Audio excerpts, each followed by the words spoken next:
সাবেক প্রধানমন্ত্রী শেখ হাসিনার নেতৃত্বে আওয়ামী লীগের যোগসূত্রে 2 দিন ধরে পিলখানায় হত্যাযজ্ঞ চালানো হয়েছে বলে জানিয়েছেন বিএনপি মহাসচিব মির্জা ফখরুল ইসলাম আলমগীর। আজ মঙ্গলবার 25 ফেব্রুয়ারি সকালে জাতীয় শহীদ সেনা দিবস উপলক্ষে রাজধানীর বনানীতে সামরিক কবরস্থানে পিলখানায় শহীদ সামরিক কর্মকর্তা ও সদস্যদের কবরে পুষ্পস্তবক অর্পণ শেষে এ কথা জানান তিনি। ধুলো, ময়লা ও ক্ষতিকর ধূলিকণা থেকে নিমিষেই মুক্তি দেয় চৌধুরী এয়ার পিউরিফায়ার। এর শক্তিশালী সাকশন ঘরের কোনায় কোনায় লুকিয়ে থাকা সকল ধুলা টেনে ফিল্টার করে এবং বের করে আনে নির্মল ও স্বাস্থ্যকর হাওয়া। মির্জা ফখরুল ইসলাম বলেন, বাংলাদেশ ও সেনাবাহিনীর শত্রুরা চক্রান্ত করে বিডিআরের অভ্যুত্থানের নাম করে 57 জন সেনা কর্মকর্তাকে হত্যা করে নিরাপত্তা ব্যবস্থাকে তছনছ করে দেওয়ার অবস্থা সৃষ্টি করেছিল।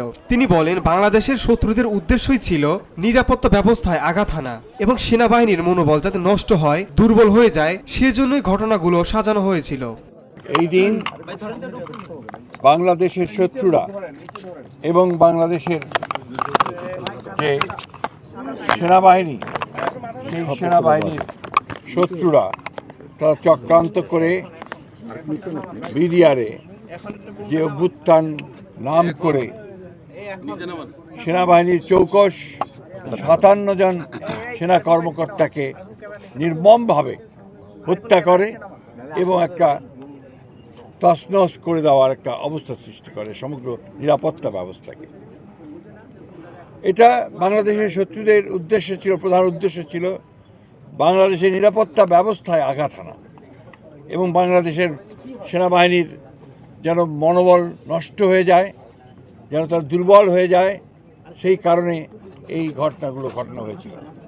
সবচেয়ে দুর্ভাগ্যের বিষয়, যখন তারা ক্ষমতায় ছিলেন, হাসিনার নেতৃত্বে আওয়ামী লীগ অত্যন্ত পরিকল্পিতভাবে যোগসাজশে যথাসময়ে যথাযথ ব্যবস্থা গ্রহণ না করে ঘটনাগুলো করতে দেন তারা।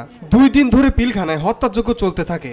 আজ পর্যন্ত এর পূর্ণাঙ্গ ও সঠিক নিরপেক্ষ তদন্ত হয়নি উল্লেখ করে বিএনপি মহাসচিব বলেন, বর্তমান সরকারকে ধন্যবাদ, অন্তত এটাকে শহীদ সেনা দিবস হিসেবে ঘোষণা করেছেন। হাসিনার নেতৃত্বে আওয়ামী লীগ তারা অত্যন্ত পরিকল্পিতভাবে এই ঘটনাটির সঙ্গে যোগ সাজশ করে যথাসময়ে যথাযথ ব্যবস্থা গ্রহণ না করে তারা এই ঘটনাগুলো করতে দেন।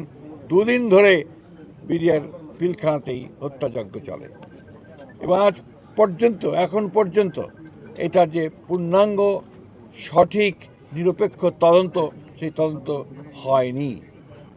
আমরা সরকারকে ধন্যবাদ জানাতে চাই যে সরকার অন্তত এটাকে শহীদ সেনা দিবস হিসেবে ঘোষণা করেছেন। আমরা প্রত্যাশা করব এই ঘটনার পূর্ণাঙ্গ সঠিক ও নিরপেক্ষ তদন্ত করে সঠিক বিষয়টি উদ্ঘাটন করা হোক। যারা জড়িত ও দায়ী তাদের শাস্তি নিশ্চিত করা হোক। সেনা সদস্যদের আত্মত্যাগের কথা যেন আমরা ভুলে না যাই, সেটি স্মরণ করে দিয়ে মির্জা ফখরুল ইসলাম আলমগীর বলেন, এটা আমাদের জাতির জন্য একটি কলঙ্কজনক ঘটনা। আজকে আমরা দীর্ঘ বছর পর ঐক্যবদ্ধ হয়েছি। আমরা আশা করব, প্রত্যাশা করব যে এটার পূর্ণাঙ্গ সঠিক নিরপেক্ষ তদন্ত করে সঠিক বিষয়টিকে উদ্ঘাটন করা এবং যারা দায়ী তাদেরকে তাদের শাস্তি নিশ্চিত করা, তদন্তের মধ্যে বিচারকে নিশ্চিত করা, এবং এটা আমাদের জাতির জন্য একটা কলঙ্কজনক ঘটনা। আজকে এই দীর্ঘ বছর পরে, আজকে প্রায় 16 বছর পরে আমরা আজকে সবাই ঐক্যবদ্ধ হয়েছি। দেশের রাজনীতির একটা বিশাল পরিবর্তন হয়েছে, আমূল পরিবর্তন হয়েছে। বাংলাদেশের ছাত্র জনতা সেই ফ্যাসিস্ট শক্তিকে উৎখাত করে আমাদেরকে সুযোগ সৃষ্টি করে দিয়েছে আজকে একটা নতুন বাংলাদেশ নির্মাণ করবার। আজকের এই দিনে শহীদদের প্রতি আমরা গভীর শ্রদ্ধা নিবেদন করছি। দেশের রাজনৈতিক একটা বিশাল পরিবর্তন এসেছে।